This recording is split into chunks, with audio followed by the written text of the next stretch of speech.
Assalamualaikum warahmatullahi wabarakatuh. Ketemu lagi dengan saya Latif Busairi dan dari Prodi Sejarah Peradaban Islam. Kali ini kita akan membahas terkait dengan sejarah sebagai ilmu dan seni di mata kuliah pengantar ilmu sejarah. Nah, kita langsung aja bahwa apa sih sejarah itu sebagai ilmu dan seni. Yang pertama, sejarah itu sebagai ilmu adalah di setiap keilmuan itu pasti dinamakan sebagai sebuah punya ilmu, dan ilmu sejarah itu adalah pengetahuan yang terkandung dalam masa lalu. Nah, pengetahuan itu adalah syarat utama dari sebuah ilmu, karena pengetahuan itu merupakan cara menjelaskan atas sebuah realita, dan pengetahuan inilah yang kemudian menjadi tolak ukur atas adanya ilmu sejarah. Maka dari itu pengetahuanlah yang akan menjadi sebuah pijakan untuk kita membahas bahwa pengetahuan itu adalah bagian dari sejarah sebagai ilmu. Selanjutnya yaitu pengetahuan memiliki 3 komponen, ada subjek, objek, dan adanya korelasi antara subjek objek. Subjek itu adalah untuk mengetahui realitas atas objek, objek itu adalah realita yang diketahui oleh subjek, dan adanya korelasi keduanya inilah yang kemudian melahirkan pengetahuan. Dan pengetahuan, sumber dari pengetahuan ini kemudian berhubungan erat antara subjek dan objek yang kemudian menghasilkan pengetahuan berbeda. Nah, di dalam narasi sejarah itu juga sama, bahwasanya sejarah itu ada objek dan subjek. Subjeknya siapa, objeknya siapa.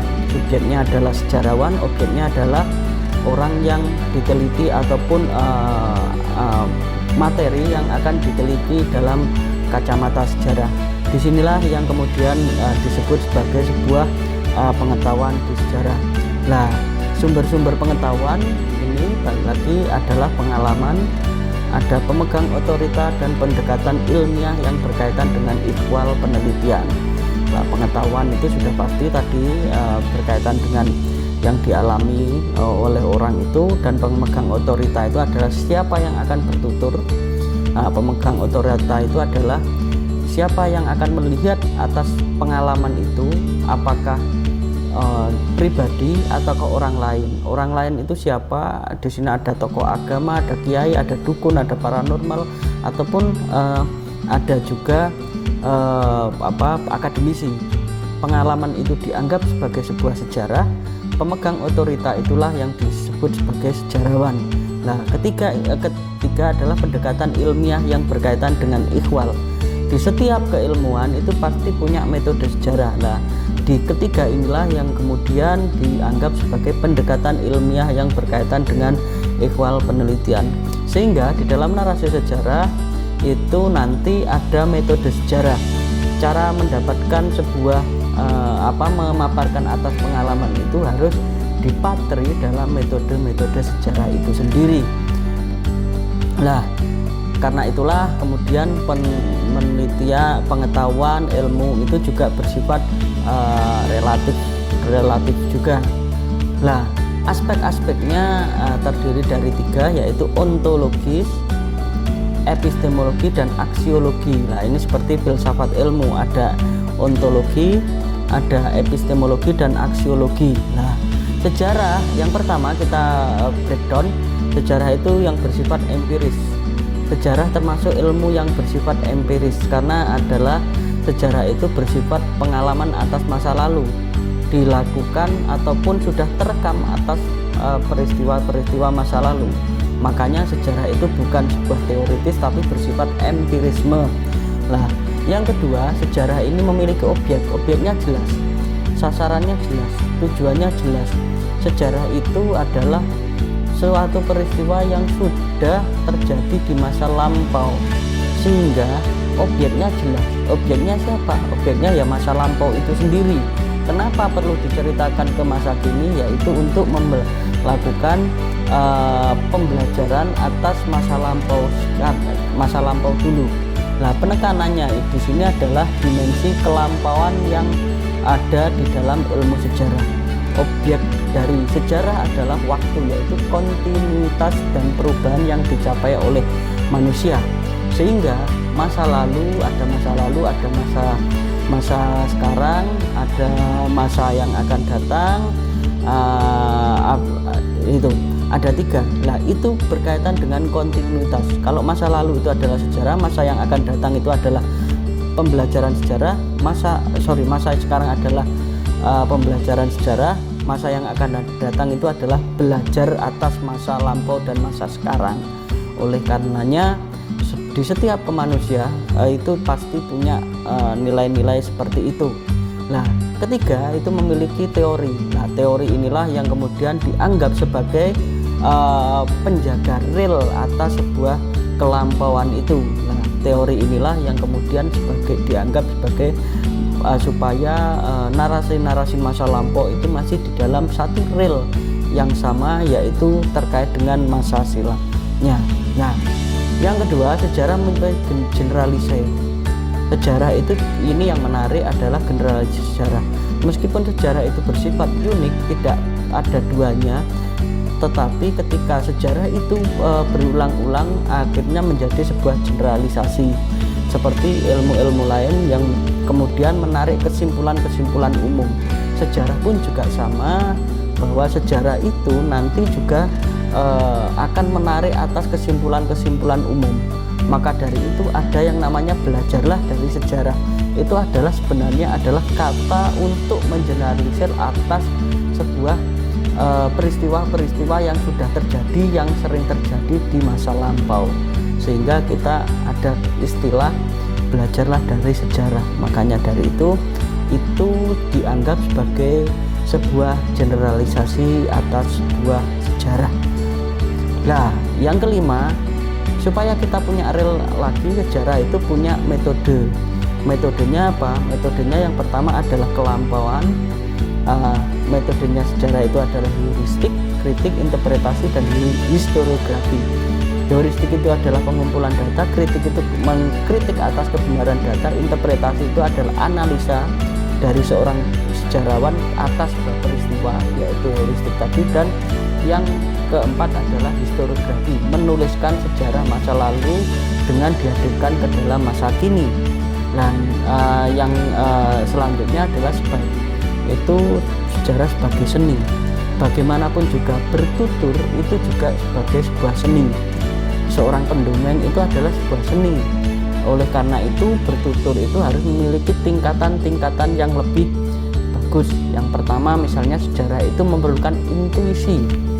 Seorang sejarawan itu harus jeli terhadap atas sebuah permasalahan dan atas sebuah narasi-narasi yang dihadirkan dalam data sejarah, sehingga intuitif sejarawan itu diperlukan. Itu. Yang kedua, sejarah memerlukan imajinasi. Nah, seorang sejarawan itu tidak bisa masuk ke dalam ruang masa lalu, tidak bisa masuk ke dalam periodisasi masa lalu. Akan tetapi sejarawan itu pasti diharuskan mempunyai imajinasi historis. Dia bisa membayangkan atas kondisi masa lalunya, kondisi masa lalu yang pernah terjadi dan dia belum lahir. Sehingga disinilah kita harus punya yang namanya imajinasi. Sejarawan harus dapat membayangkan apa yang sebenarnya, apa yang sedang terjadi, dan apa yang terjadi sesudah itu. Namun lagi-lagi imajinasi sejarah harus didasarkan pada data. Oleh karena itu data itu adalah pegangan utama dari sebuah sejarah. Seorang sejarawan tanpa memegang data tidak bisa berbuat apa-apa. Yang kedua adalah tingkat emosi. Karena sejarawan itu harus merekonstruksi atas peristiwa masa lalu dihadirkan dalam historiografi sejarah, maka harus punya yang namanya emosi.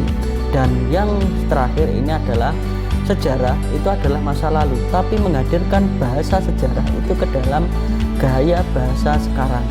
Karena apa? Karena penikmatnya, pembacanya itu adalah orang sekarang. Bayangkan kalau bahasa sejarah tahun zamannya Majapahit dihadirkan dengan bahasa Majapahit, orang sekarang tidak bisa membaca. Maka dari itu bicara Majapahit harus dihadirkan ke dalam bahasa kekinian. Seperti itu, sehingga sejarah harus punya yang namanya gaya bahasa atas kekinian. Nah, lagi-lagi si sejarawan ini juga mau tidak mau harus punya yang namanya retorika bahasa, punya padanan kata yang banyak, punya narasi-narasi yang banyak, punya kedekatan intelektual yang banyak. Kalau itu gaya bahasanya misalnya sejarah ekonomi, ya harus memahami yang namanya bahasa-bahasa ekonomi.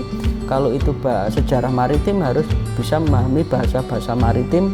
Sehingga disinilah sejarah selain memerlukan gaya bahasa, harus juga menyapa tetangga-tetangganya, tergantung apa yang akan diteliti untuk penulisan itu. Lah, di sini kemudian sejarahlah yang kemudian berbicara atas atas kebahasaan itu. Oleh karenanya belajar sejarah itu juga harus menguasai ilmu-ilmu lain. Lah, untuk menguasai ilmu-ilmu lain lah ini diperlukan yang namanya ilmu bantu sejarah. Dan next nanti kita juga akan bicara terkait ilmu bantu sejarah. Ilmu bantu sejarah itu apa? Tidak hanya ilmu-ilmu sosial, tapi juga ilmu-ilmu eksakta, sehingga sejarah seakan-akan tidak hanya berjalan di realnya masing-masing, tapi juga dia bisa berjalan di realnya orang lain. Maksudnya apa? Sejarah itu juga bisa berjalan di realnya orang sosiologi, orang antropologi, kalau dia mau menulis terkait dengan kacamata ilmu sosial itu. Tapi lagi-lagi kita tidak boleh menghilangkan metode sejarahnya. Metode sejarah itu apa? Yaitu menuliskan sejarah yang bersifat kronologis dan ruang dan waktunya jelas. Ruangnya itu apa? Kalau dia menulis terkait Majapahit, ya ruangnya hanya Majapahit aja. Kalau waktunya kapan? Kalau dia hanya berwaktu pada masa Majapahit, tidak boleh offset sampai ke masa sekarang dan sebagainya. Karena apa? Karena ruangnya jelas, waktunya pun jelas, sehingga apa yang dikatakan dalam narasi sejarah inilah yang kemudian nanti bisa menjadi padanan ataupun yang dinamakan sebagai sebuah metode sejarah, ataupun dalam kacamata kita disebut sebagai sebuah metode sejarah. Oke, barangkali untuk sejarah terkait dengan ilmu dan seni cukup ini saja. Next nanti kita akan bicara yang banyak terkait dengan pembahasan yang lainnya. Kita juga nanti akan bicara terkait dengan sejarah sebagai ilmu bantu sejarah dan ilmu bantu sejarah. Sejarah itu terus ada juga metode sejarah, terus ada juga teori dan metodologi sejarah, dan tema-tema dalam sejarah. Untuk saat ini saya rasa saya cukupkan terkait dengan sejarah sebagai ilmu dan seni itu. Oke, maka dari itu kalau sejarah ilmu dan seni, catatannya sejarah itu bukan sarjana sosial, tapi cenderung bersifat sarjana humaniora. Humaniora itu adalah human itu adalah agak berdekatan dengan sebagai seni gitu. Seni untuk memaparkan masa lalu ke dalam masa kini. Baik, terima kasih, saya cukupkan sampai di sini. Assalamualaikum warahmatullahi wabarakatuh.